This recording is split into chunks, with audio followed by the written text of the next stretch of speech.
দুর্গাপুরের চিত্রালয় রথের মেলা ময়দানে আন্ডার ওয়াটার ফিশ টানেল এবং জলপরি শো যা ছিল আকর্ষণের কেন্দ্রবিন্দুতে। আমিও চলে গিয়েছিলাম জলপরি শো দেখতে।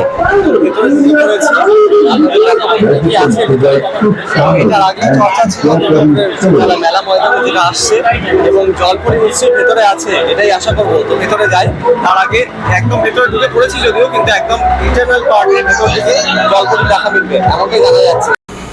দুর্গাপুরের চিত্রালয় মেলা ময়দানে সবচাইতে বড় under water fish tunnel expo এবং রাশিয়ান জলপরি শো, সেটা দেখার জন্য একদম ভেতরে ঢুকে পড়েছি। ভেতরে রং বেরঙের মাছ দেখে তো খুবই ভালো লাগলো এবং ছোটদের আনন্দবর্ধক এই পুরো বিষয়টা, তা দেখে কিন্তু আরও মজা লাগছিল।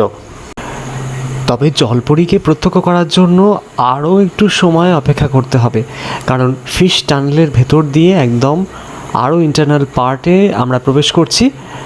সঙ্গে প্রসূন ছিল এবং একদম দেখি ভেতরে জলপরি ঠিক কী জলওয়া দেখায় সেটা দেখার জন্য আমি উদগ্রীব। এবং ছোট থেকে বড় সকলেই কিন্তু এই জলপরি শোকে এনজয় করার জন্য ভেতরে ঢুকছে।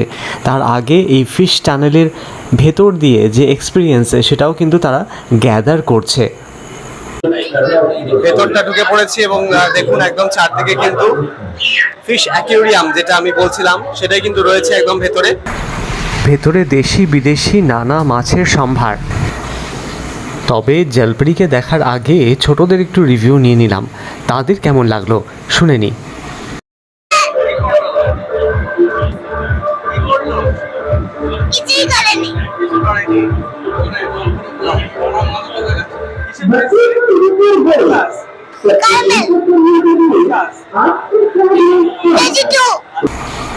অবশেষে সুবিশাল এই ফিশ টানেল পার করে একদম ভেতরে ঢুকে তার দেখা মিলল। কার বলুন তো? জলপরির।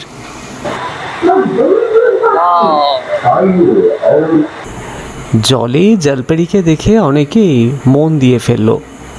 হাতে হাতে হার্ট শেপ, আবার অনেক সময় জলপরি জলের মধ্যেই হার্ট শেপ এঁকে দিল।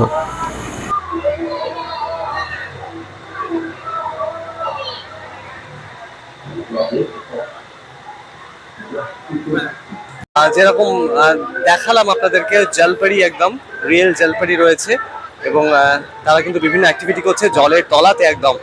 এবং যেটা কিন্তু আগে আকর্ষণের কেন্দ্রবিন্দু ছিল দুর্গাপুরের চিত্রালয় মেলা ময়দানে, এবং আজকে সেটা একদম সচক্ষে দেখে নিলাম।